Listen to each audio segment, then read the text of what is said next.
Olá, senhoras e senhores. Primeiramente, quero desejar a todos um ótimo dia. Me apresentar, prazer. Eu sou o Deus Saturno, mais conhecido como Senhor do Tempo, Senhor da Disciplina, Senhor da Sabedoria, Senhor do Contrato, Senhor da Aliança, Senhor do Acordo, certo? Senhor da Fertilidade, Senhor do Tempo, né? Muito importante isso. E imediatamente, né, já me apressaram em dizer que os deuses não existem, que nenhum Deus existe, certo? Pelo menos dentro da minha compreensão, da minha visão da realidade, certo? E também já explicar por que então eu assumo a responsabilidade de encarnar essa entidade. E a minha explicação é que, apesar de os deuses não existirem, para não entrar em contradição ao encarnar um Deus, eu quero explicar que eu estou encarnando, então, os atributos, a personalidade, o conteúdo, poderia dizer que as virtudes, né, as qualidades dessa entidade Saturno. Por quê?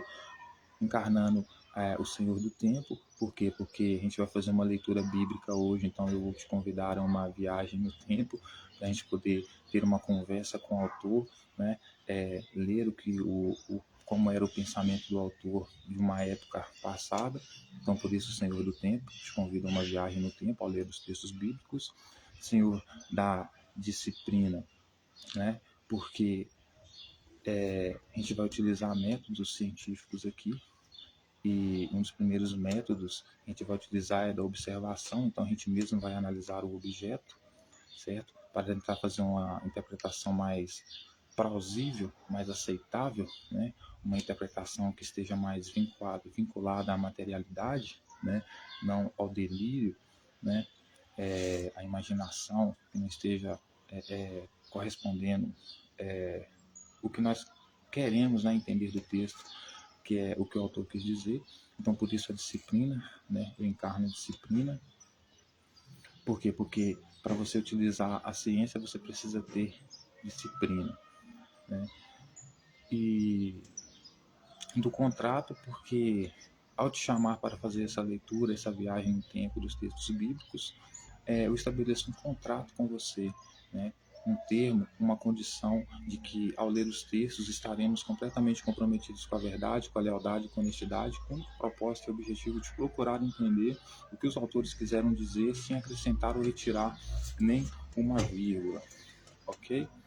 Então, veja, eu não entrei em contradição, porque o que eu quis dizer desde o começo é: os deuses não existem como seres autônomos, separados dos seres humanos. Vou explicar. Super promoção imperdível. Somente carro barulhento, olha. Mas vou explicar. Os deuses não existem, né, no sentido de ser uma espécie diferente da nossa, superpoderosa, tipo um gigante com poder de fogo, que voa, etc e tal, que faz Kamehameha, tipo no desenho de anime, etc e tal. Mas eles existem como sendo uma imaginação da mente humana, como sendo um amigo imaginário do ser humano. Não que... porque os deuses, eles são fruto da nossa imaginação, né? Então, os deuses vão desde projeção da nossa personalidade. Então, tudo que a gente pensa sobre Deus é um ser que é basicamente a nossa imagem e semelhança, mas que existe apenas em nossa mente, desde a pessoas que podem ter como Deus qualquer objeto, pode ter como Deus qualquer objeto, desde animais ou outros seres vivos. Por exemplo, tem pessoas que acreditam em pedras como sagradas, como coisas sendo um Deus, outros animais, etc e tal. Então, tudo isso, não posso falar que é ruim, é apenas consequência da potência do nosso pensamento simbólico, né? Que é o mesmo que dá capacidade de fazer ciência e cultura, né? Mas também dá a capacidade de criar deuses, ter deuses, etc. Então, hoje eu queria falar sobre ele, né? Jesus, né? Sempre falo dele aqui, né? E hoje eu queria continuar falando sobre ele, certo? E fala, meu mano, sabe? E esse líder Jesus, hoje eu queria falar sobre o que Lucas, né, refletir, ler, né, o que Lucas tem a dizer sobre Jesus, né? E ele vai falar desde o nascimento de Jesus, e eu não queria me apressar e nem me adiantar em dizer nada a respeito do texto sem antes começar a ler o texto. Então eu vou te convidar a fazer a leitura e a reflexão a caminho do texto. À medida que eu for lendo o texto, a gente vai refletindo e dialogando sobre o texto, certo? Então, uma coisa mais fluida nesse sentido. Convido a todos a tomar um pouco de café. Aqueles que quiserem que sintam-se servidos, aqueles que precisarem tomar um suco de maracujá, fumar uma cannabis, fazer seja o que for para ficar tranquilo, para ficar calmo, para ficar de boa, eu peço para que façam, certo? Para que juntos então possamos ficar bem tranquilos ao meditar e ao ler o texto. Se você tiver sua Bíblia aí, por favor, pegue a sua Bíblia, me acompanhe e vamos começar então. Eu vou acender meu cigarro aqui, embora eu já tenha me medicado com a minha cannabis. É uma coisa que eu recomendo para mim, depois não falarem que eu estou fazendo apologia às drogas, mas é uma coisa que eu preciso muito, né? Cannabis, eu já me mediquei, enfim. Então vamos falar hoje sobre, refletir um pouco sobre Lucas hoje.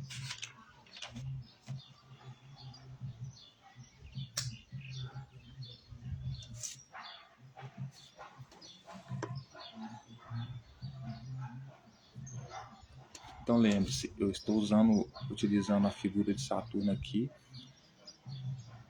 não no sentido de que os deuses existem, a não ser que você acredite que o Deus é o próprio ser humano, né? Que Deus não criou o ser humano, que o ser humano criou Deus. Aí sim, aí você pode, eu aceito, né? Eu também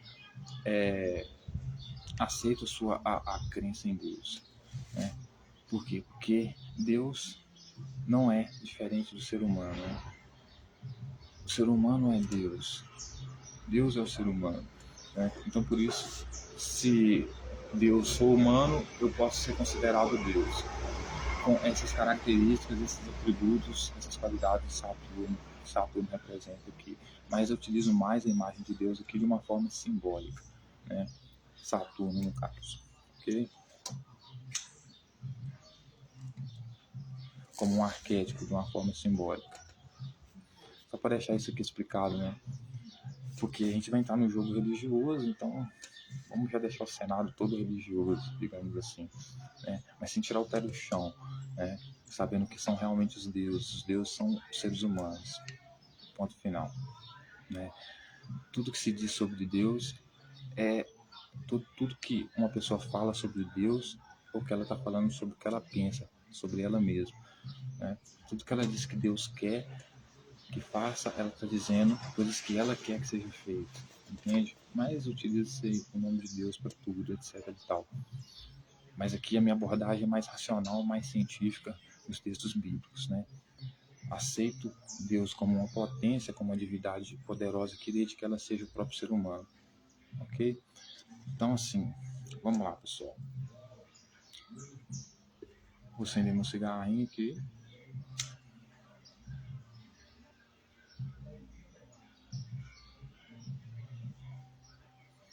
Vamos refletir sobre Mateus, sobre Lucas, o Evangelho de Lucas. Lucas capítulo 2, o nascimento de Jesus. Vamos lá. Naqueles dias, qual dia? O dia do nascimento de Jesus, né? Foi publicado um decreto de César Augusto, né? Ou seja, o criador do Império Romano, posso chamar assim, né? O maior dos imperadores ali, né? Convocando toda a população do Império para recensear-se. O primeiro recenseamento foi feito quando Quirino era governador da Síria. Todos iam alistar-se, cada um à sua própria cidade. E José também subiu da Galiléia, da cidade de Nazaré para a Judéia, a cidade e Davi, chamada Belém, por ser ele da casa e família de Davi, a fim de alistar-se com Maria, sua esposa, que estava grávida. E ela deu à luz a um filho primogênito, a seu filho primogênito, enfaixou e o deitou numa manjedoura, porque não havia lugar para eles na hospedaria. Então veja bem, Maria está inserida num contexto onde o Império Romano exerce todo o poder, e bem nos dias em que ela vai ter o filho dela, o imperador romano convoca as pessoas para que as pessoas possam se alistar-se, dar dados sobre si, né? É como se fosse uma chamada, né, na escola, né? Presente, ausente. Então, o imperador fazia isso, né?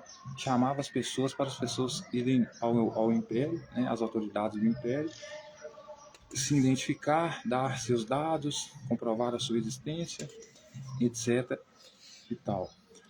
E nesses dias que Jesus estava para nascer, Maria tinha que subir para poder fazer essa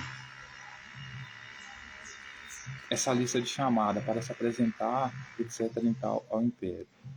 E ela estava prestes a dar à luz ao seu primeiro filho, né? E logo mais à frente vai entender que na lei, né, judaica em que Maria estava inserida, posso chamar assim, todo filho primogênito ele deveria ser entregue a Deus, né? Ele deveria ser consagrado no templo. Então, ou seja, ele deveria ser sacerdote, ele deveria ser entregue aos serviços da religião naquele tempo.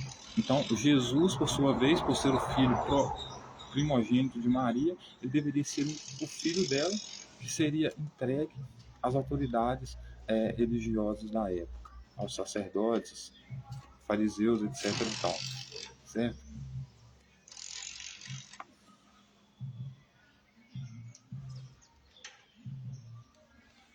Então José vai, mas Maria vai lá para fazer esse alistamento, né? Eles chegam lá, eles não têm lugar para dormir, né? Porque tem muitas pessoas lá, né? Ele vai lá a fim de se alistar com Maria, a esposa dele, que estava grávida, e estando ali, aconteceu que completaram-se os dias, ou seja, Maria ia dar à luz justamente no dia em que ela tinha que fazer a sua, como é que eu posso dizer, o dia que ela deveria ali fazer o seu alistamento da sua prova de existência, né? Então, nesse mesmo dia, Jesus nasce.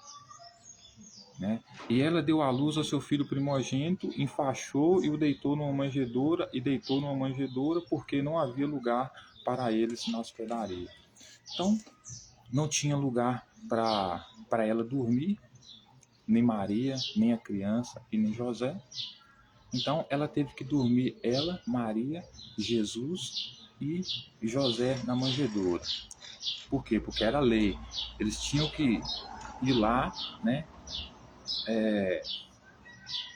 Provar, né, a sua existência ali para o Império, dar os seus dados ali, quantas pessoas tinham na família, quantas eles ganhavam, digamos assim, né, onde eles moravam, etc. Dar suas informações ali, era lei. Eles tinham que ir lá se apresentar, porque o Império ele precisa ter controle sobre a sua população, né? Então ele precisa do nome de todo mundo, das máximas de informação possível de todo mundo. E Maria, por sua vez, por estar ali inserida nesse contexto político ali onde o Império Romano está dominando, por sua vez ela deveria também cumprir as regras, né? Deveria ir lá prestar contas, dizer que ela era uma cidadã ali, contribuía, principalmente para que as autoridades vissem que ela estava grávida, né? Só que aqui, ver que ela estava grávida,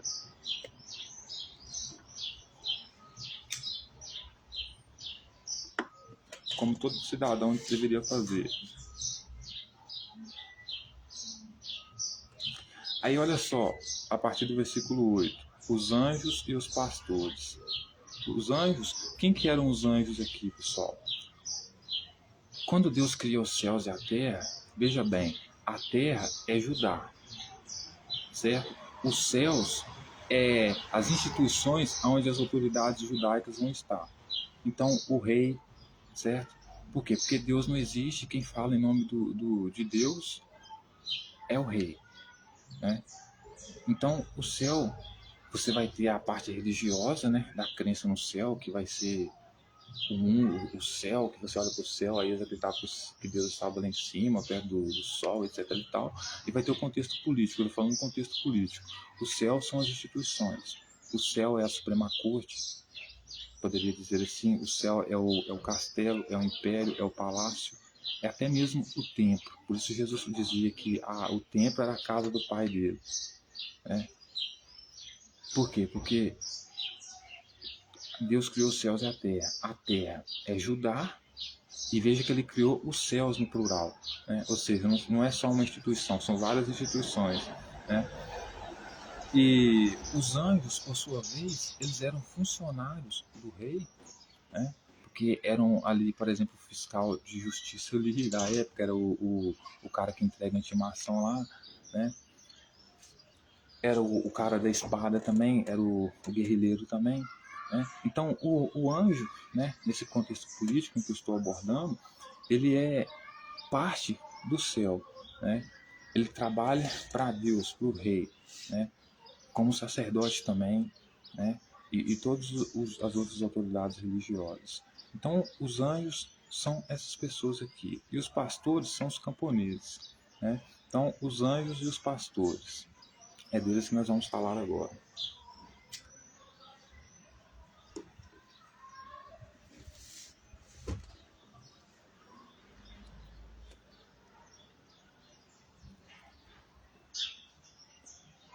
Os anjos aqui são os mensageiros, como eu já disse, né? Os oficiais de justiça, né? Poderia dizer assim, né? Da corte do rei, e os pastores são os camponeses, certo? Então, a partir do versículo 8 vai dizer assim: havia naquela mesma região pastores que viviam nos campos e guardavam seu rebanho durante as vigílias da noite. Então, durante as vigílias da noite, tinham os camponeses que ficavam lá guardando os rebanhos, cuidavam lá das vacas, colocavam as vacas lá dentro do cercado lá, eram camponeses. Né? E um anjo do Senhor desceu onde estavam, e a glória do Senhor brilhou ao redor deles, e ficaram tomados de grande temor. Então, eles estavam lá, os camponeses, no meio do pasto, cuidando lá das vacas, dos bois, guardando tudo, né? E apareceu para eles um anjo do Senhor. Esse anjo do Senhor, quem que é esse Senhor aqui, né? O Senhor aqui é aquele que gerou Jesus, né? Quem que gerou Jesus? Quem gerou Jesus, a gente sabe que foi o Espírito Santo. O Espírito Santo era o Pai de Jesus, né? O anjo veio trazer a mensagem em nome. Jesus dizia que era filho de Deus, mas o Deus de Jesus era, na verdade, o Espírito Santo. Porque foi ele que gerou Jesus, certo? Ele era o Pai de Jesus, certo? E o Espírito Santo, por sua vez, ele era parte, né? Ele era parte dos trabalhadores ali do reino dos céus, né?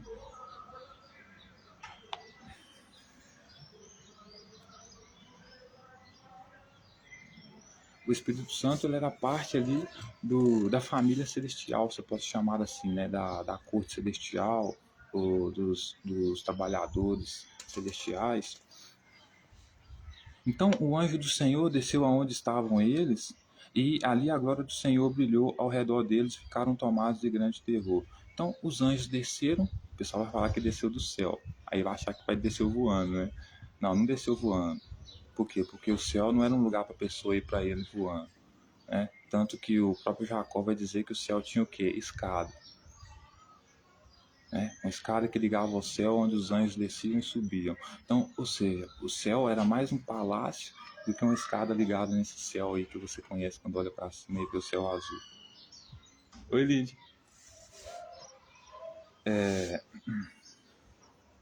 Então, desce um anjo perto desses camponeses no campo onde eles estão trabalhando. Eles ficam com muito temor. Esse anjo é um anjo do Senhor. O Senhor de quem? O Senhor de Jesus, porque a notícia que eles vão dar aqui é sobre o nascimento de Jesus. E quem que é o Senhor desses anjos aqui? É o Pai de Jesus, o Deus de Jesus. Quem que era o Deus de Jesus aqui? Era o Espírito Santo. justamente um ser que a classe de saduceus não acreditava, né? Dos judeus, a classe de saduceus não acreditava. Então eles ficaram possuídos de grande temor, ficaram com grande medo, porque viram a glória do Senhor diante deles, ali com os anjos. A glória do Senhor ali com certeza eram os cavalos, ou seja, apareceu gente ali fortemente armada, né? Porque essa é a glória do Senhor, é o poder do Senhor, né? E o poder você tem que pôr com o quê? Com armas, né? Com soldados, né? Então apareceu ali o anjo junto com a glória do Senhor, ou seja, com a sua força, né? Perto dos camponeses, eles ficaram com muito medo e eles ficaram tomados de medo, né? Aí o anjo, porém, lhe disse: Não temais, não temais, eis que vos trago boa, eis que vos trago boa nova de grande alegria, que vos será para todo o povo. E é que hoje vos nasceu da cidade de Davi o Salvador, que é Cristo, o Senhor. E isto vos servirá de sinal: encontrareis uma criança envolta em faixas e deitada em uma manjedoura. Né?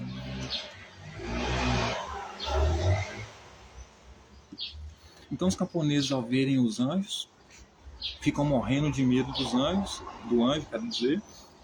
O anjo vira para eles e fala para ele: não precisa ter medo não, porque eu vim trazer boas notícias para vocês, boas novas, que hoje vai nascer o Salvador de vocês, o Cristo. Hoje vai nascer o Salvador de vocês, o Cristo.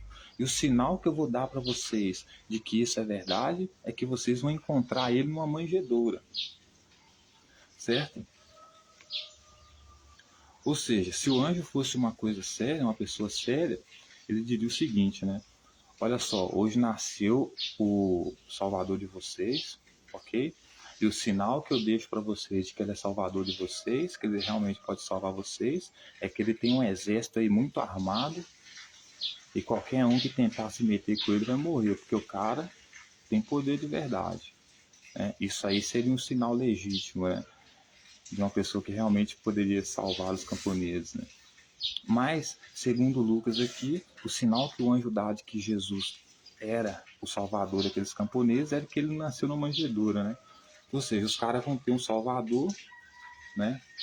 E o sinal que os caras têm que esse salvador deles é eficiente, ou que é verdadeiro, é que ele nasceu numa manjedoura, né? É a mesma coisa falar para você assim, eu vou te mandar um salvador sem exército, né? Não tem nenhuma utilidade.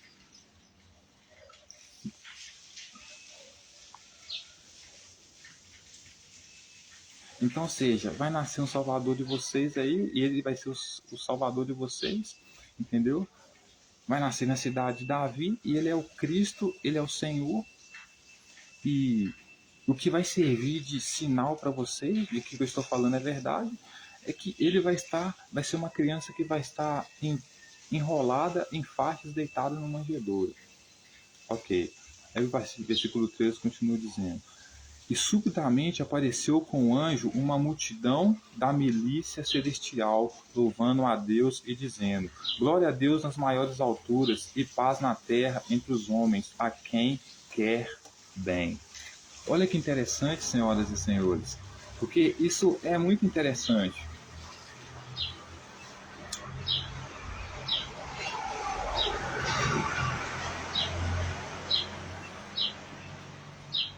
O texto vai dizer que subitamente apareceu com o anjo uma multidão da milícia celestial. O que é milícia, senhoras e senhores? Milícia é um grupo armado que faz um poder paralelo ao poder do Estado, ao poder legitimamente estabelecido. Então, ou seja, Lucas está querendo dizer que esse anjo que apareceu para os camponeses, apareceu com ele uma multidão da milícia celestial,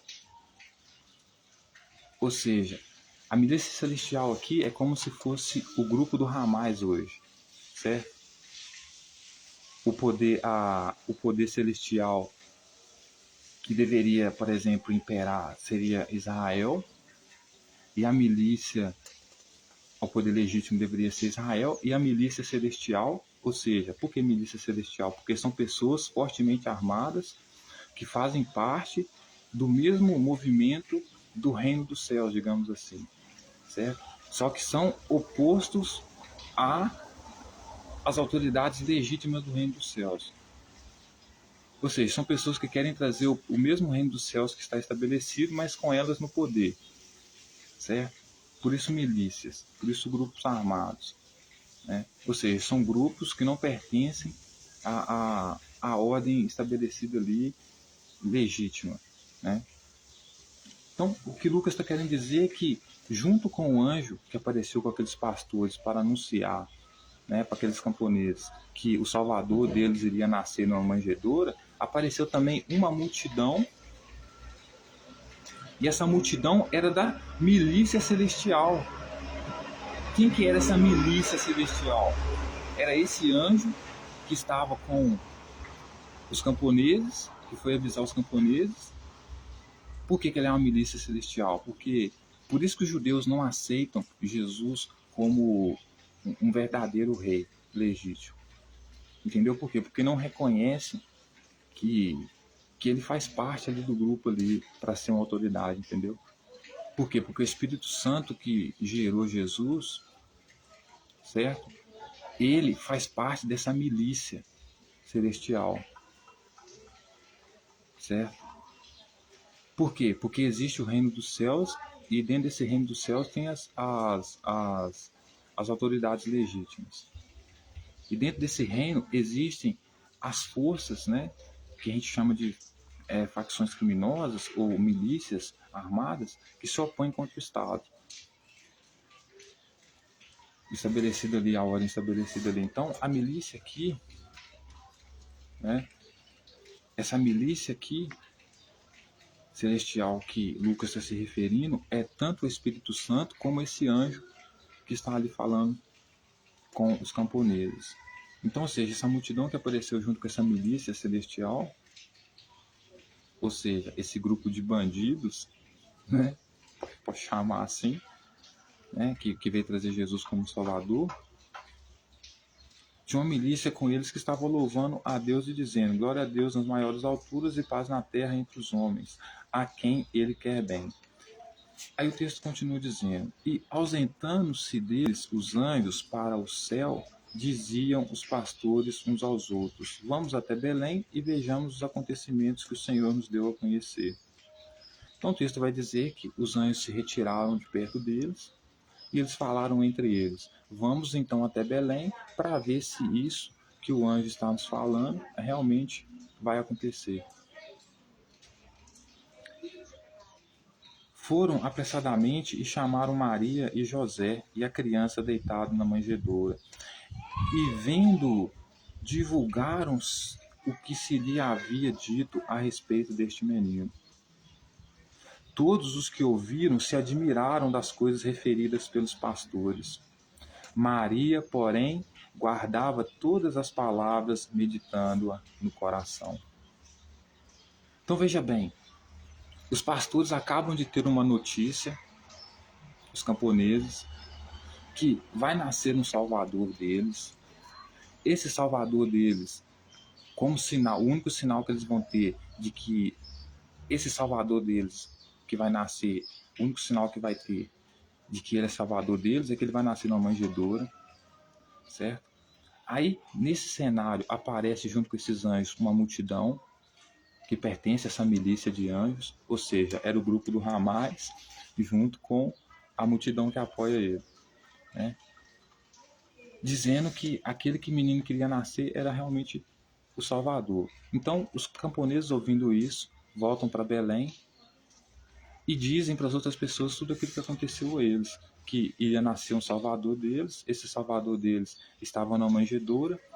Isso quem disse foi o anjo. Eles foram conferir, chegaram lá, estava Maria e José na manjedoura. Todo mundo fica maravilhado com isso, porque acredita assim: ó, se o anjo falou que o menino ia nascer na manjedoura, no nosso Salvador, os camponeses, disse para os camponeses foram lá e acharam na manjedoura, isso quer dizer que ele é o nosso Salvador mesmo, né? Então todos acreditaram que ele era Salvador, que havia nascido Salvador deles.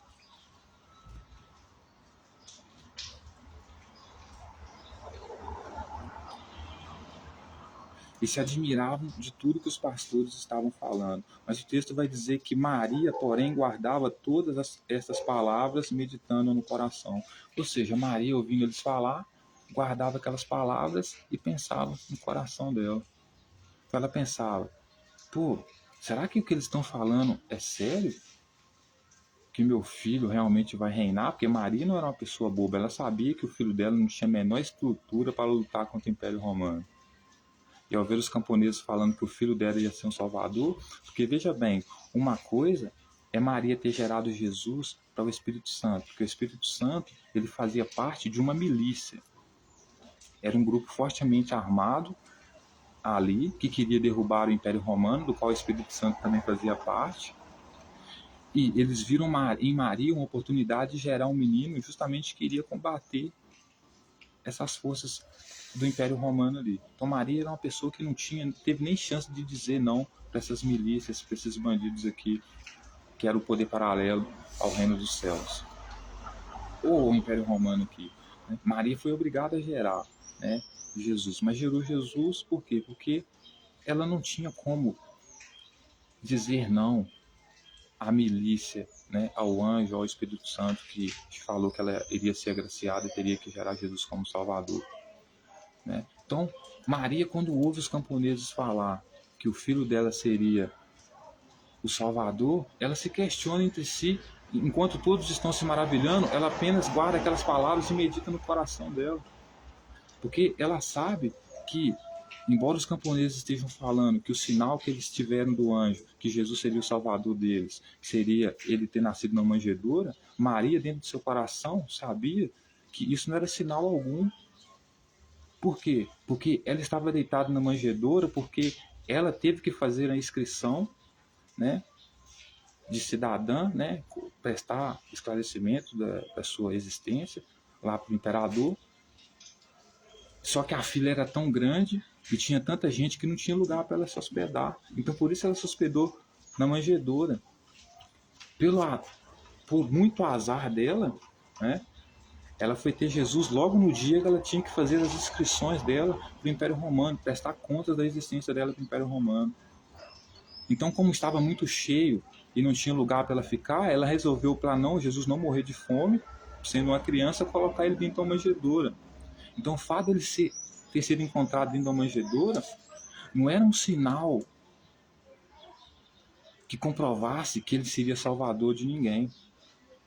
Era apenas a circunstância que Maria estava inserida, do qual deveria prestar contas ao império, mas não tinha lugar para ficar, então tinha que ficar na manjedoura para não morrer de frio.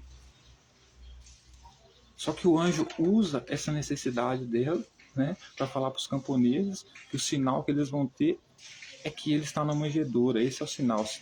O menino que está na manjedoura vai ser o menino que vai salvar vocês. Mas eu te pergunto, né? Quantas mulheres naquele momento que eram grávidas não colocaram suas crianças na manjedoura ou enrolaram em lençóis, em coisas nesse sentido, né? Por quê? Porque o Espírito Santo e o anjo são os principais enganadores aqui, né?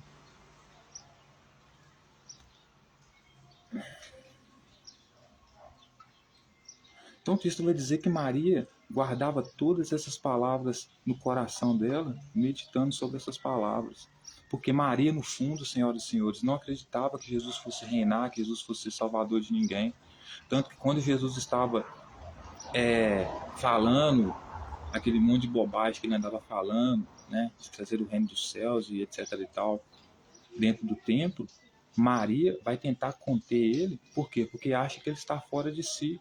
Ou seja, a própria mãe dele sabia que ele não tinha condições de lutar contra o Império Romano, contra os fariseus, contra os saduceus, contra os sacerdotes, né? Aí o texto vai dizer: voltaram então os pastores glorificando e louvando a Deus por tudo que tinham ouvido e visto, como lhes fora anunciado.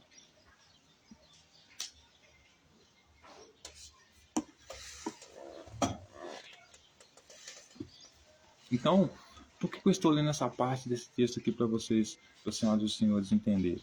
Porque Jesus foi o cara que, a mãe de Jesus foi uma pessoa que sofreu muito nesse contexto, mas Jesus também sofreu muito por quê? Porque Jesus nasceu num contexto, né, aonde toda mulher que gerasse filho, o filho dela deveria ser entregue, por isso consagrado, entregue a essas milícias celestiais. Ou seja, era uma mulher que vivia num contexto de fundamentalismo religioso, aonde todo filho que ela tivesse, o primeiro filho dela, ele deveria ser entregue às milícias celestiais. Pelo menos que Lucas chama de celestial aqui. Justamente para ser o quê? Para servir a ordem religiosa. Ou seja, a pessoa que não vai ter escolha. Né? Ela vai ser destinada desde pequena a ser um sacerdote, alguma coisa nesse sentido, mas no caso de Jesus, né, foi gerada apenas para ser um guerrilheiro. Né? Um guerrilheiro. Mas Maria, por ser a mãe dele, quando olhava para toda essa situação, sabendo que ela teve que gerar o filho dela, quando o anjo bateu lá na porta da casa dela, ela teve que gerar um filho, ia ser o primeiro filho que ela tinha. Talvez esse seria o primeiro filho que ela tinha, ela não teve outro antes, porque talvez se ela tivesse outro filho antes, ela ia ter que se submeter a esse regime onde te tira o seu primeiro filho e faz dele um consagrado dentro dessa religião como se fosse um muçulmano mesmo, sabe? O cara vai morrer por causa daquela religião e ele vai matar por causa daquela religião ali. Então por isso Maria não gerou filhos antes, né? O texto vai dizer que ela era idosa, mas um dia ela foi jovem. E qual era o motivo dela não ter gerado outros filhos, né? Mas quando o anjo bate na porta da casa dela e fala para ela que ela vai gerar, né? Ela não tem como dizer não. Por quê? Porque esse anjo, como o próprio Lucas diz, ele pertence à milícia celestial, a um grupo armado. Então Maria simplesmente deve calar a boca e gerar. Então ela gera esse filho, esse primeiro filho que vai servir dessa ordem aí. Né? E ela nem sabe, né, mano, se vai... Quando ela vê os camponeses falando que o filho dela vai ser o salvador deles, ela não consegue nem acreditar nisso. Por quê? Porque ela, como mãe, olha para a realidade e vê, como assim meu filho vai reinar? Porque a história não foi diferente, né? Foi morto como um cara que tentou ser rei, né?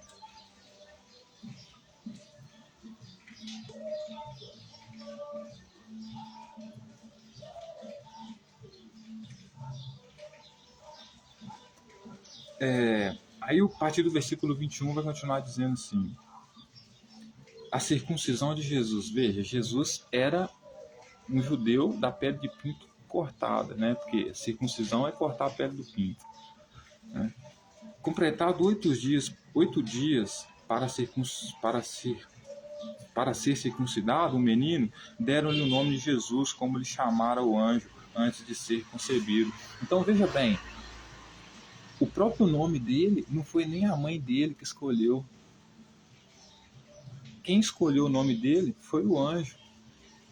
Esse que apareceu para os camponeses, que Lucas, não sou eu que estou falando, senhoras e senhores, está na Bíblia dos Senhoras e Senhores. Lucas vai chamar esse anjo de um anjo que faz parte do quê? Da milícia celestial. Porque dentro do reino dos céus tinha milícia, ou seja, os grupos que se armavam para lutar entre si para dominar. Né? E quem é esse Espírito Santo que faz parte dessa milícia? Que o livro de Enoque vai dizer muito bem, né? São quem? Os filhos, os filhos de Deus que tiveram relações sexuais com as filhas dos homens. Quem são as filhas dos homens? São as camponesas. Maria está no contexto de camponesa. Então, quando o Espírito Santo gera em Maria, ele é um desses anjos caídos que foram expulsos do céu, né? E que tiveram relações sexuais com a filha dos homens, que na verdade são os filhos dos reis tendo relações sexuais com a filha dos homens. Né? o que não era permitido dentro da classe ali de reis, né, que é o reino dos céus, né? Um rei ter relação sexual e deixar um herdeiro filho de camponês, certo?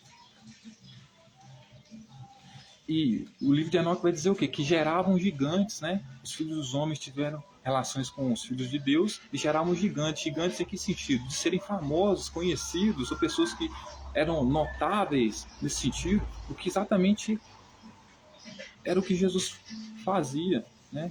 Era notável, etc. Né?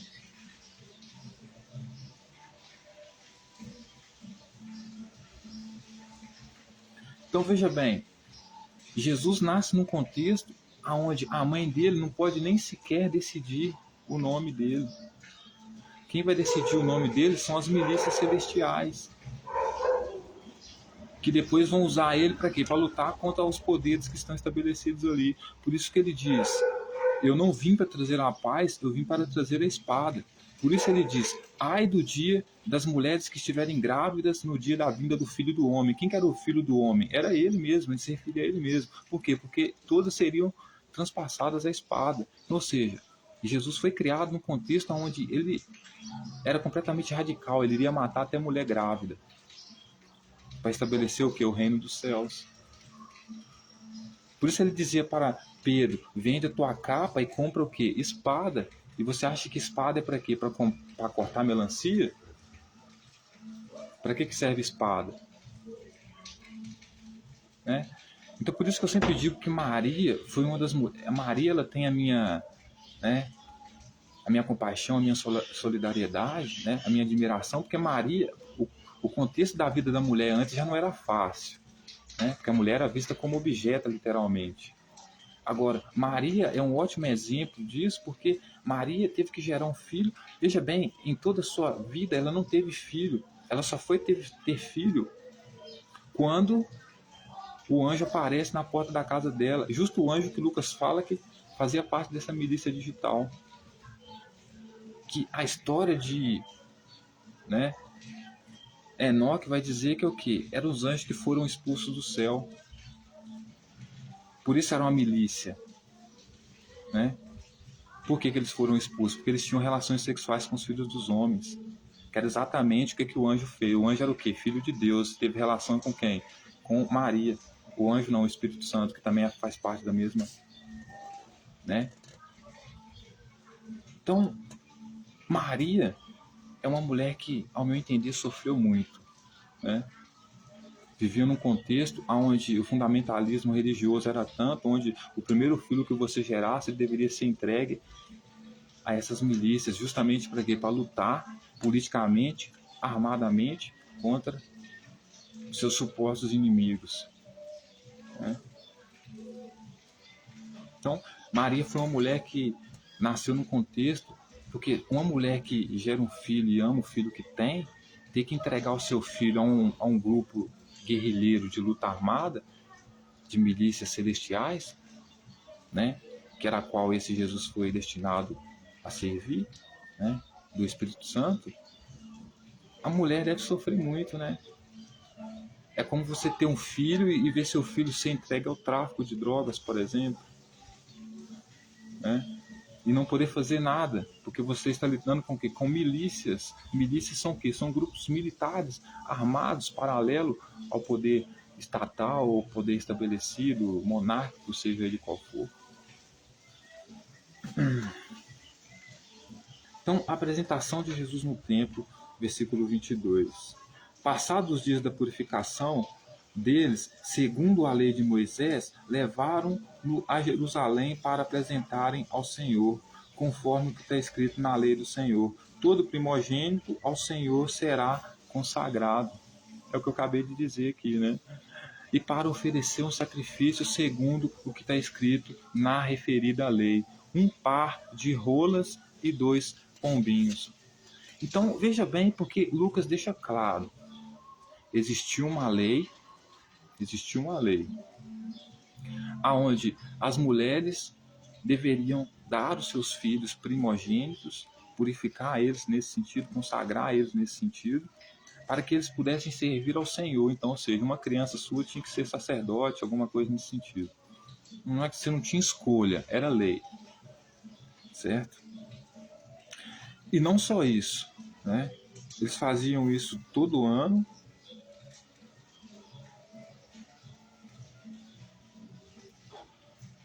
né? E eles tinham que oferecer um sacrifício segundo o que está escrito na referida lei, né? Um par de rolas e 2 pombinhos.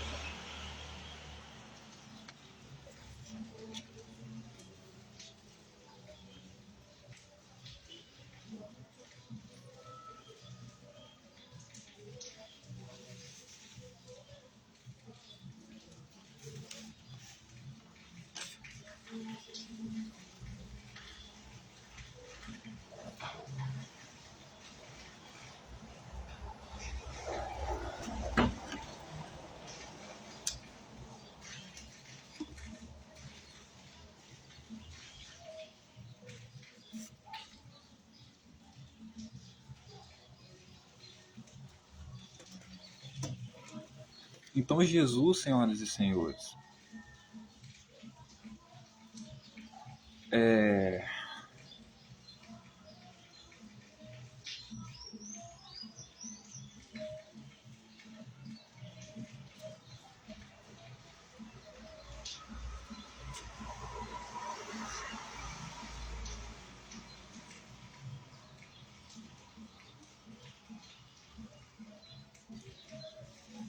Então Jesus, senhoras e senhores, veja bem, existia uma lei, né, onde todo primogênito deveria ser entregue, ser consagrado para servir a ordem sacerdotal, nesse sentido, e deveria ser levado ao templo, e no templo deveria ser sacrificado, 2 pombinhos lá, etc e tal. Só que Jesus, ele foi gerado por uma milícia celestial. Então, essa milícia celestial, do qual o Espírito Santo pertence, é uma milícia que tenta o quê? Quebrar a ordem social ali. Porque, veja bem, quando Jesus vai fazer a entrada triunfal dele no templo de Jerusalém, o que Jesus faz? Na purificação do templo. O que Jesus faz? Tendo Jesus entrado no templo, expulsou todos que ali vendiam e compravam. Também derrubou as mesas dos campistas e as cadeiras dos que vendiam pombas. Tá? E lhe disse: está escrito, a minha casa será chamada casa de oração, vós, porém, transformais em covil de salteadores. Então, veja como Jesus pertencia, né, a uma classe realmente de milícia celestial. Né? Por quê? Porque desde criança, a gente acabou de ler aqui agora, a mãe dele seguia o rito, e todas as mulheres ali seguiam o rito, todas as pessoas seguiam o rito, de ir até Jerusalém, consagrar o filho, e não só isso, sacrificar uma pombinha ou algum outro bichinho lá. Quando Jesus chega no templo de Jerusalém e impede as pessoas de vender pombas, Jesus está basicamente quebrando a lei. Por quê? Porque o templo de Jerusalém, ele era longe para muitas pessoas. Inclusive, o texto vai dizer que Maria, quando Jesus tinha 12 anos, ela indo até Jerusalém, ela foi dar falta de Jesus, que Jesus não estava com ela, depois de 1 dia de viagem. Ou seja, tinha pessoas que demoravam dias para chegar em Jerusalém. Por isso iam uma vez ao ano, para poder sacrificar e cumprir a lei de matar o pombo. Portanto, vender no templo de Jerusalém era uma estratégia econômica.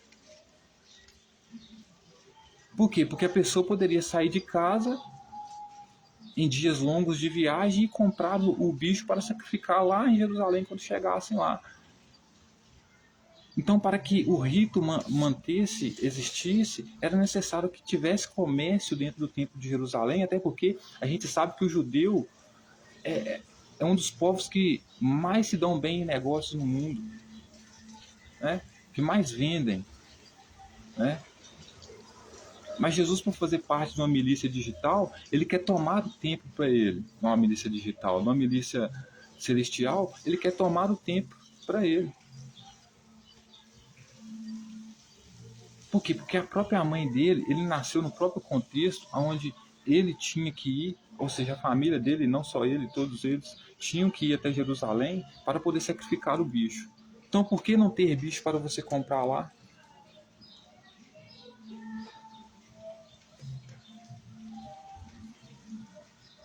Certo? Olha só.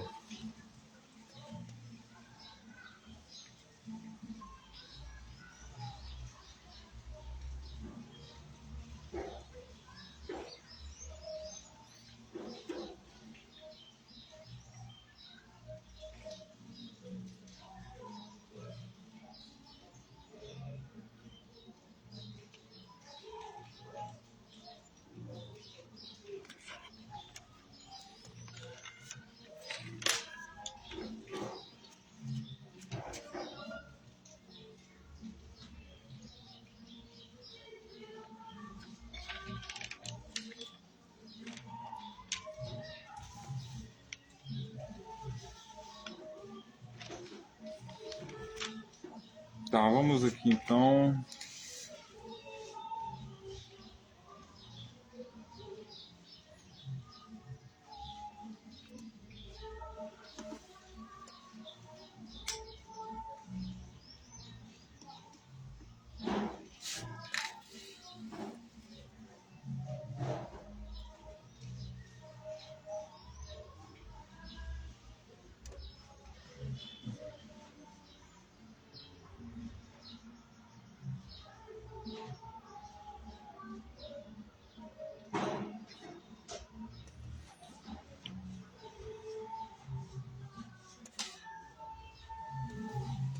Então, senhoras e senhores, veja bem, a gente entendeu que até aqui, aquele que gerou Jesus, aquele que era o pai de Jesus, verdadeiramente, era quem? Era o Espírito Santo.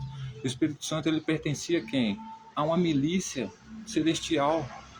Então, por isso os saduceus não acreditavam no Espírito Santo. Não que não acreditavam que existia Espírito Santo, mas não acreditavam no Espírito Santo, na autoridade do Espírito Santo, da qual Jesus existia, que era o pai dele, o verdadeiro pai dele, né? Então, lá no Marcos capítulo 3,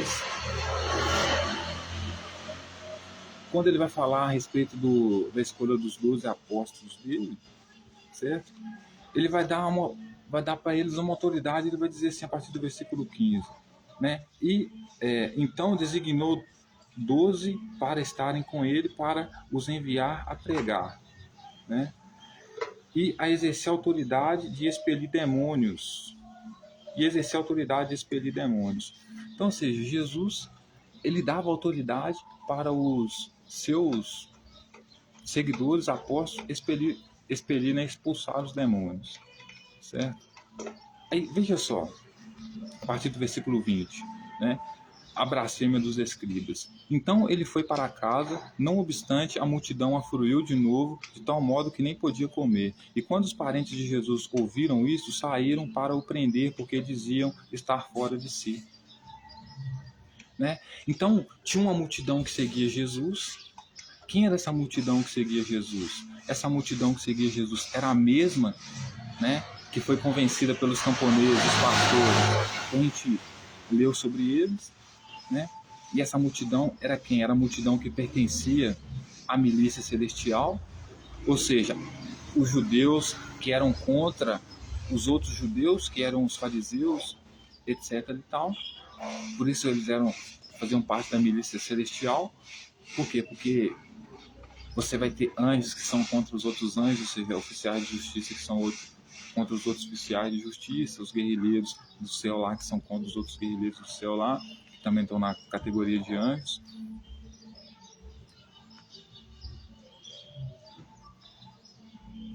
Então, quantos parentes de Jesus, né?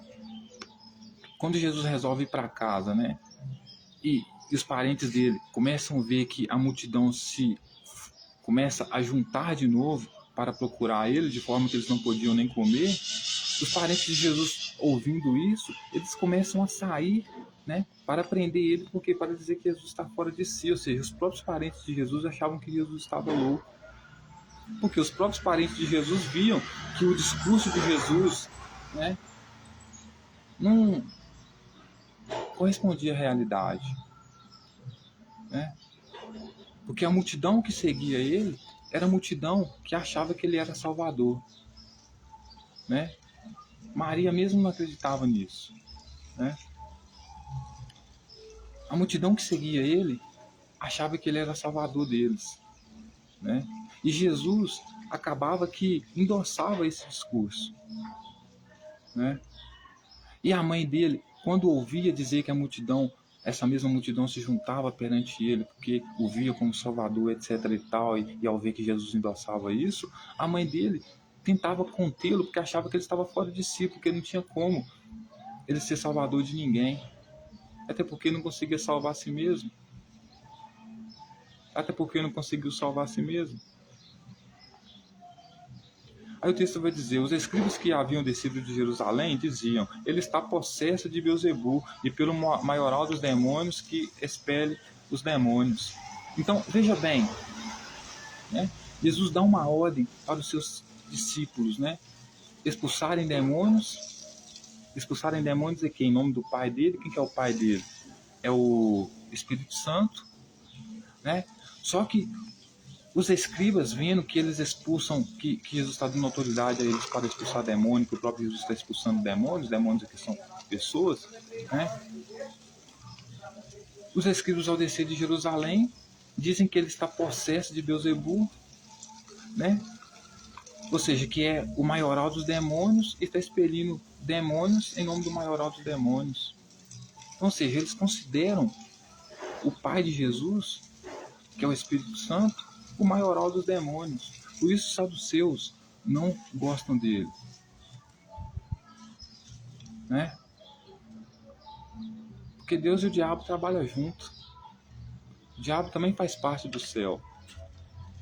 O diabo é a milícia do céu. Quem gerou Jesus, o Espírito Santo, é visto pelos escribas como o maioral dos demônios. Ou seja, para eles, Jesus expulsa demônio em nome do Pai dele. O Pai dele é quem? É o Espírito Santo. Para eles, o Espírito Santo é o maioral dos demônios, né? E como os discípulos de Jesus expulsam os demônios, ou seja, expulsam as pessoas que são contra ele, né, que não acreditam nele, em nome de Jesus, para os escribas, os discípulos nada mais estão fazendo que expulsar demônios em nome dos maioral dos demônios. Porque para eles Jesus é o maioral dos demônios entre os discípulos. Porque também é filho de um demônio, o Espírito Santo, né? Aí o texto vai dizer, e convocando Jesus lhe disse, por meio de parábolas, como pode Satanás expelir Satanás, né? E se um reino estiver dividido contra si mesmo, tal reino não pode subsistir. Se uma casa estiver dividida contra si mesma, tal casa não poderá subsistir. Pois Satanás se levantou contra si mesmo, está dividido e não pode subsistir, mas parece. Então Jesus vai dar uma resposta para eles, né? Eu não estou expulsando o demônio, eu não sou Satanás, porque se eu fosse Satanás e estivesse expulsando as pessoas no meu próprio nome, eu estaria dividindo o meu reino, né? Só que na verdade, para os escribas, ele é Satanás, por quê? Porque ele é o opositor, né? Para os escribas, ele é que é o opositor. Só que Jesus vai e fala para eles, não, eu não tenho como eu ser Satanás e eu ser opositor, por quê? Porque Satanás, ele é opositor, não tem como opositor, né, expulsar pessoas que são a favor dele. Então é como se eu estivesse dizendo assim, eu não sou Satanás, por quê? Porque eu não sou opositor aos meus discípulos. Se eu fosse Satanás, eu estaria expulsando os meus discípulos, porque eles seriam opostos a mim. E eu não posso expulsar uma pessoa do meu próprio reino, porque eu estaria dividindo o reino. Então o reino cai.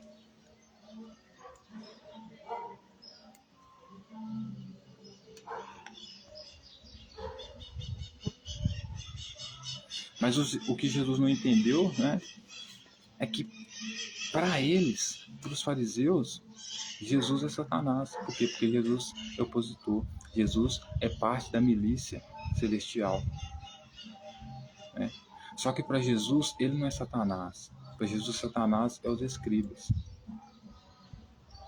e não seus discípulos. Por isso ele expulsa os escribas e fariseus e não os discípulos. Ele vai dizer, ninguém pode entrar na casa do valente para lhe roubar os bens, sem primeiro amarrá-lo,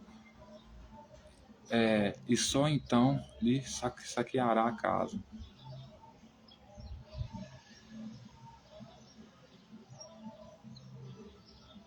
Aí ele vai dizer, em verdade vos digo, tudo será perdoado aos filhos dos homens, os pecados e as blasfêmias que proferirem.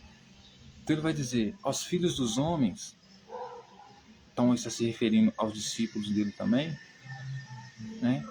Tudo que eles disserem será perdoado. Os pecados e as blasfêmias que proferirem. Mas aquele que blasfemar contra o Espírito Santo não tem perdão para sempre, visto que é réu de pecado eterno. Então, ou seja, o Deus de Jesus, por quê? Porque o texto a lei de Moisés é o seguinte, você não pode blasfemar contra Deus, certo? Então, se Jesus disse que não pode blasfemar contra o Espírito Santo, é porque o Espírito Santo é o Deus dele, né? E ele diz que quem blasfemar contra o Espírito Santo é réu de pecado eterno. Por quê? Porque quem blasfemar contra o Espírito Santo está blasfemando contra quem gerou ele, quem é o pai dele. E por que ele está dizendo isso? Porque os fariseus, os escribas, quero dizer, estão justamente blasfemando de quem? Do Espírito Santo. Por quê? Porque estão chamando o Espírito Santo de Jesus de quê? De Satanás. Por quê? Porque eles dizem que Jesus expele demônio em nome dos maiorais do demônio. E Jesus expulsava demônios em quem? Em nome do Pai dele. Inclusive pedia para os discípulos dele expulsarem demônio em nome dele, de Jesus. Então, ou seja, o Espírito Santo aqui era o maioral dos demônios, do qual Jesus expulsava outros demônios em nome dele, do qual os escribas estavam se referindo. Certo? E por isso, ele está dizendo que aquele que se blasfemar contra ele não tem problema. Mas se blasfemar contra o Espírito Santo, que é o Deus dele, que é o Pai dele, aí vai ser condenado a pecado eterno. Vai ser réu de pecado eterno. E tudo isso ele dizia por quê? Porque diziam estar possesso de espírito imundo. Isso porque diziam estar possesso de espírito imundo. Aí a família de Jesus, né? Nisso chegaram sua mãe e seus irmãos, e tendo ficado lá de fora, mandaram chamá-lo. Né? Muita gente estava sentada ao redor dele e disseram, olha, tua mãe e teus irmãos, a irmã e irmãs estavam lá de fora à tua procura. Então ele respondeu, dizendo, quem é a minha mãe e meus irmãos? E correndo o olhar pelos que estavam sentados ao redor, disse, eis a minha mãe e meus irmãos. Portanto, qualquer que fizer a vontade de Deus é meu irmão e minha irmã e mãe. Então, a mãe dele tentando conter ele, porque sabia que ele estava fora de si, falando coisa com coisa, que aquilo que ele estava falando não correspondia à realidade, tentando conter ele, procura por ele, chama Jesus para mim lá. Aí o pessoal chega, Jesus está te chamando lá. Jesus vai e olha para eles assim, quem? Minha mãe e meu pai estão me chamando? Minha mãe e meu pai é aquele que fazem a vontade do meu pai. Quem que era o pai de Jesus? Que ele estava se referindo? O Espírito Santo. Então ele estava falando para os escribas assim, vocês não são minha família, porque vocês não querem fazer a vontade do meu Pai, Espírito Santo. Vocês blasfemam contra ele, vocês são réu de pecado eterno. Minha família também não é minha família. Por quê? Porque a minha família não está fazendo a vontade do meu Pai. Qual que é a vontade do Pai dele? Deixar com que ele cumpra a obra. A família dele está querendo o quê? Impedir ele. Né? Então ele vai e diz, minha família de verdade é aquele que faz a vontade do meu Pai. Então o que ele está falando? Para aquela mesma multidão que seguia ele, desde quando ele nasceu lá, influenciado pelos camponeses, essa multidão que defendia a milícia celestial, que estava junto com o anjo, Jesus está querendo dizer que essa família essa multidão é a família dele. Então, ou seja, a família de Jesus só foi família dele quando foi obrigada a gerar ele, em nome da milícia celestial lá. Mas a partir do momento que a família dele vê que ele está enfiando o pé na jaca demais, está fazendo besteira que tenta impedir ele, aí já não é mais família dele. Aí a família dele já é aqueles que apoiam ele, que são a multidão que está com ele desde o seu nascimento, né? Então, assim,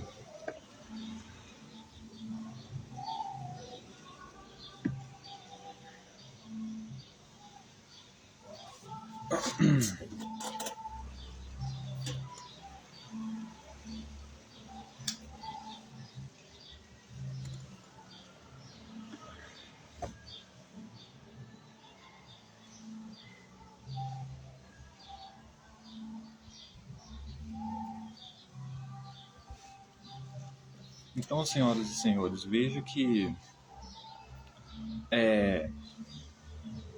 Jesus, ele era foi um cara que acredito que ele tenha sofrido muito, mas a mãe dele tinha sofrido muito mais ainda, né? Porque foi obrigado a gerar um filho,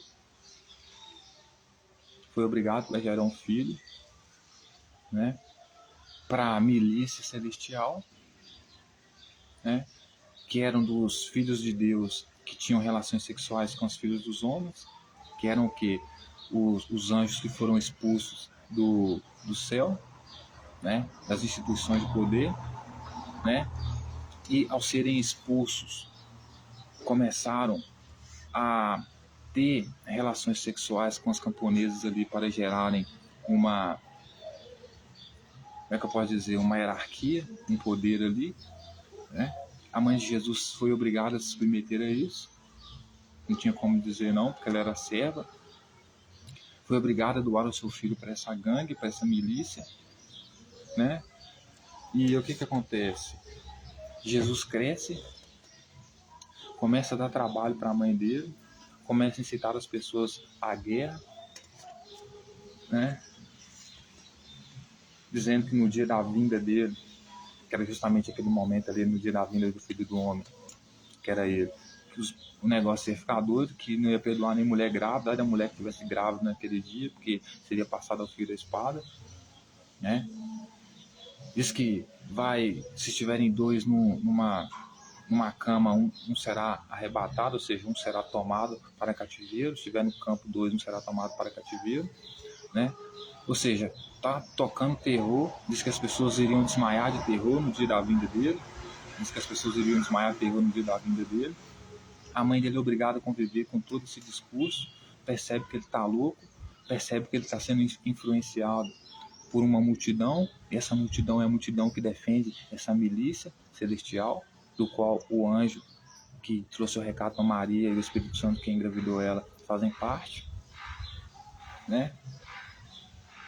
Ela segue a lei direitinho, então todo ano ela vai lá, né? Sacrifica, compra o pombo, porque é lei sacrificar, mata o pombo lá, né? Jesus cresce, né?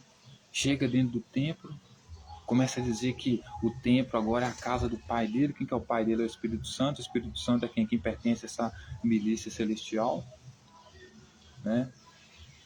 Impede as pessoas de comprarem e venderem lá, porque os campistas são nem os camelôs hoje, gente trabalhadora, gente humilde.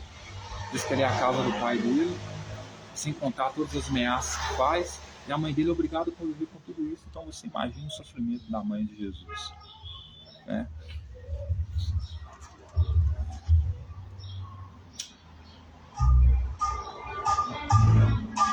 Uma mulher que sofreu muito foi essa mulher.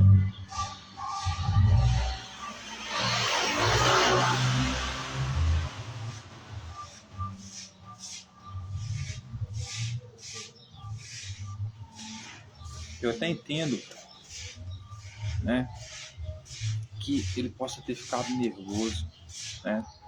Mas do jeito que ele queria mudar as coisas, né? É claro que não funcionaria, né? Mas ele era uma pessoa que não tinha escolha, né? Porque desde pequeno ele foi sequestrado, né, por essa milícia celestial, né, que do qual ele estava inserido, que não tinha como ele pular fora disso aí. No máximo se submeter.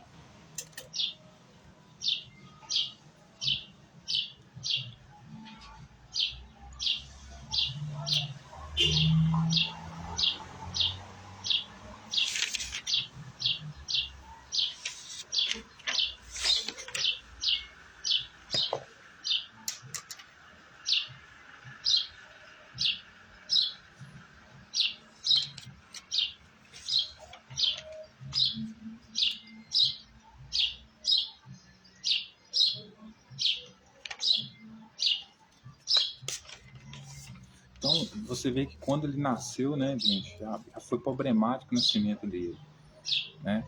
Porque teve mentiras através de mentiras, né?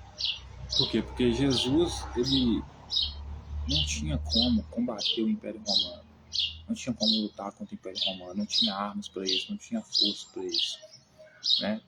Mas ele foi incentivado, né, foi influenciado de que conseguia, né? Por isso teve uma morte tão trágica, né, senhoras e senhores?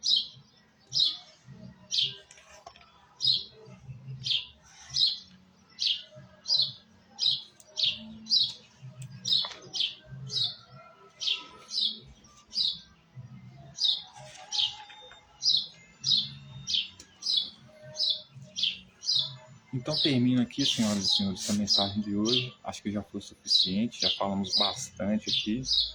Como eu sempre digo, Jesus não é um exemplo a ser seguido. Não faça como ele, senão você acabará como ele, né? E por último eu queria dizer que, veja bem, essa guerra ao tráfico que nós temos, ela é uma guerra falida, certo?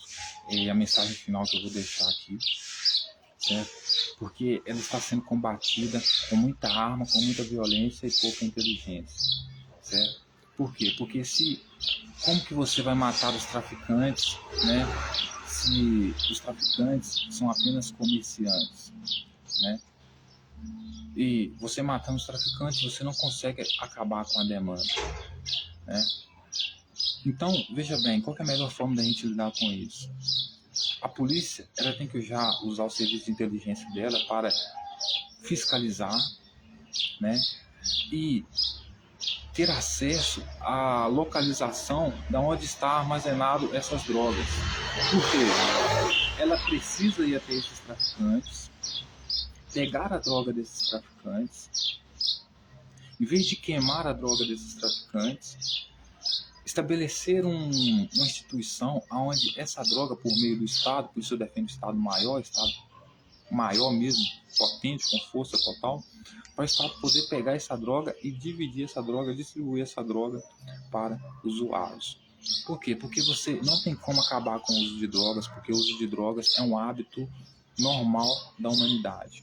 A humanidade sempre procurou utilizar substâncias alucinógenas ou qualquer outro tipo de substância que provoque nela um estado de relaxamento, de paz e tranquilidade absoluta. Eu falo isso por quê? Porque eu utilizo o cannabis para esse meio medicinal, certo? Para esse objetivo medicinal, certo? Então, veja bem, em vez de você proibir com que as pessoas vendam a droga ou você matar os traficantes, é bem mais sensato, é bem mais plausível que você ou pegue a droga e distribua ou deixa com que essas pessoas continuem vendendo. Por quê? Porque o fato de você matar os traficantes não acaba com a demanda. A humanidade nunca vai deixar de usar drogas, porque as pessoas usam drogas por vários motivos, certo? Sempre vai haver demanda para drogas. Eu recomendo que a pessoa fique só na maconha, mas não são todas as pessoas que vão ficar só na cannabis, né? Então, essa política de Guerra às drogas, ela não dá certo, ela nunca vai dar certo e vocês nunca vão vencer essa guerra. Já começou errado, já começaram perdendo, certo? Por quê? Porque toda vez que você mata o traficante, né, você continua estabelecendo, fazendo com que o tráfico se arme mais e se torne mais forte. Por quê? Porque você está combatendo errado. Por quê? Porque a sociedade ela precisa de dinheiro para sobreviver, para viver, certo? E como que você consegue o dinheiro? Através da demanda, né? E a demanda das drogas para a droga é muito grande, né? Então, não é que a pessoa vai parar de vender porque ela está com medo de morrer ou do Estado matar ela. Ela vai continuar vendendo porque ela precisa de dinheiro.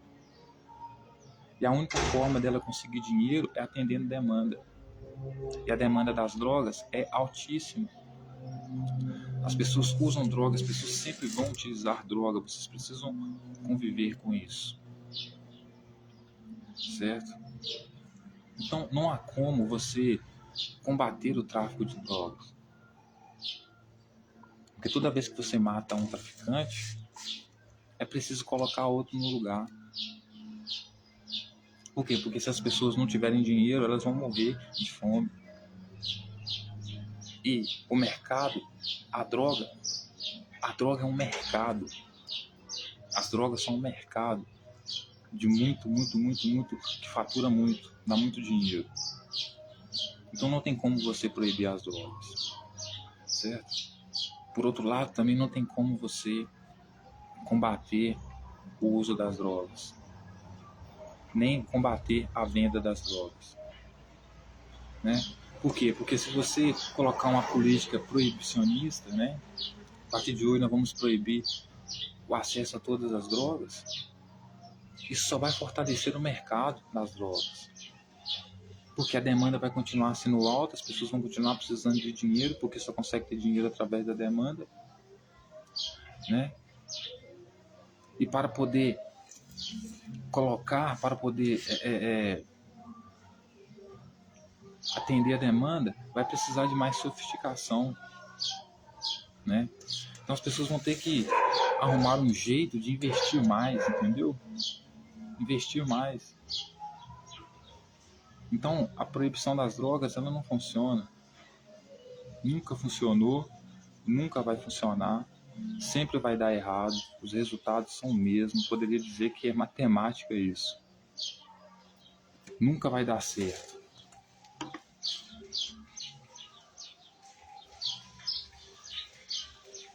Porque se você proíbe, você não acaba com a demanda, você só torna o produto mais caro. E quando você torna o produto mais caro, sem diminuir a demanda, as pessoas vão continuar pagando mais caro. Então o crime vai continuar tendo mais dinheiro. Tendo mais dinheiro, consegue investir mais. Investindo mais, fica mais forte que o Estado. Então o Estado atende a demanda, porque o Estado tem que existir para atender a demanda da população, e a demanda das drogas são muito grande. Então o Estado começa a atender a demanda das drogas e começa a fornecer a droga para o usuário. O Estado faz então um trabalho completamente destrutivo a ele mesmo, começa a proibir, a demanda ainda continua aumentando, o preço também continua subindo porque fica mais difícil você comercializar com proibições. O crime vai continuar arrecadando mais, porque a droga, o que você pagava no baseado hoje R$50, amanhã você vai pagar 100. O crime continua tendo mais dinheiro e continua se fortalecendo e ficando mais forte que o Estado. Então quando o Estado proíbe o uso de drogas e o comércio de drogas, está dando um tiro no próprio pé. Não é um tiro qualquer, mano. É um tiro de fuzil para arregaçar mesmo. Entende? Por quê? Porque o Estado ele tem que existir para atender a demanda da população. De novo eu repito, a demanda por drogas é muito grande. Porque as pessoas têm variáveis tipos de vida, né? A pessoa usa droga por vários motivos. Desde falta de apetite, a falta de insônia, a porque brigou com o namorado, porque a vida está muito ruim, né? Sem contar que a pessoa pode ter uma vida maravilhosa economicamente falando e mesmo assim se utilizar de drogas, ou seja, não tem como combater o uso de drogas. E não é só a condição econômica que leva a pessoa para o uso de drogas, tem a condição psicológica também, tem vários fatores. Então, a política proibicionista ela não funciona, ela nunca deu certo, ela nunca vai dar certo, ela nunca vai funcionar e ela sempre vai ser um tiro no próprio pé do Estado. Por quê? Porque o Estado não está funcionando como deveria funcionar, certo? Então, essa foi minha mensagem aqui de hoje. E, assim, mano, vamos fazer as coisas do jeito certo, entendeu? Porque muitas pessoas dizem que o ser humano, ele é uma bosta, é um lixo, é um câncer, né? Mas isso é uma visão completamente negativa, distorcida, né, da realidade, porque na verdade o ser humano é a melhor coisa que a natureza produziu. A natureza em si é uma carnificina.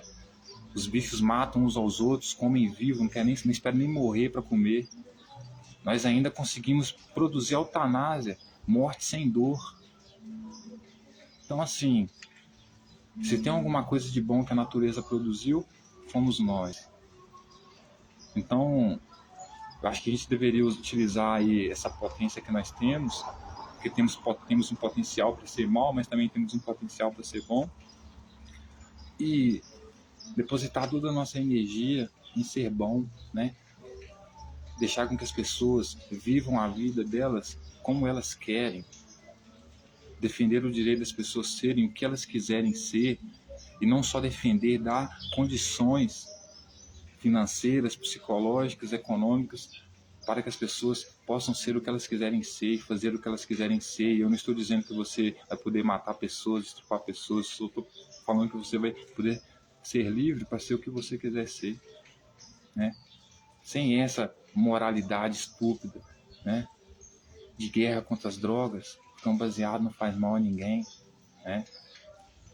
Tem pessoas que nunca utilizou droga, né? Com muito poder na mão aí, que estão matando milhares de pessoas, né? Mas o problema é o cachaceiro, o problema é o cracudo, né? Não faz nenhum sentido, né? Por exemplo, a guerra dos Estados Unidos contra a droga, contra a Venezuela, né?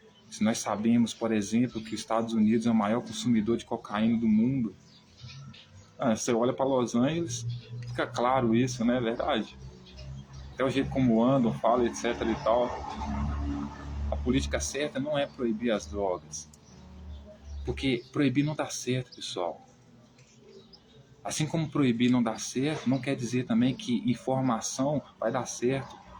Por quê? Porque a verdade ela não liberta as pessoas. Esse discurso de que a verdade liberta é mentirosa. A verdade não liberta. O que liberta é o que você vai fazer com a verdade, né? Por que a verdade não liberta? Porque você tem hoje no maço de cigarro, por exemplo, as instruções de que o aviso de que você vai ter câncer se você fumar e alguém deixa de fumar por causa disso. A informação está lá, a verdade está lá, e a verdade nesse sentido está salvando a vida de alguém? Não está. Então, assim, proibir não quer dizer que as pessoas vão deixar de usar e muito menos dar informação para elas. Então, ou seja, não tem como proibir, certo? E também não tenho garantias de que informar vai impedir o uso de qualquer substância. Ou nós fazemos isso ou vamos continuar matando uns aos outros por causa de coisas muito bestas, né?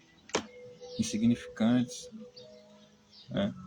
Então, esse é meu discurso aqui para finalizar e termino dizendo o seguinte: Jesus não é um bom exemplo a ser seguido, certo? Então, por favor, saiba separar o Jesus da Bíblia do Jesus da igreja. Por quê? Porque o Jesus da igreja é uma interpretação do clero, é um Jesus que tem uma imagem ressignificada. Ele foi morto como terrorista pelo Império Romano, mas a igreja o transformou no Salvador. Mas o Jesus da Bíblia, ele é um terrorista. Foi morto por Roma como terrorista, como um cara que queria ser rei, certo? Então, separe a leitura, a minha análise mais científica, mais materialista, mais centrada no texto, da imagem ressignificada, teológica da igreja. Certo? Então, é isso. Termino aqui. Fiquem bem, fiquem em paz. E se possível, só se for possível, não entre nessa de política proibicionista e não entre nessa também de guerra contra as drogas. Porque não funciona, certo? Só serve para matar pessoas. Matar pessoas nunca foi a solução. Matar pessoas sempre foi o problema, né? E é isso. Até mais. Nosso símbolo.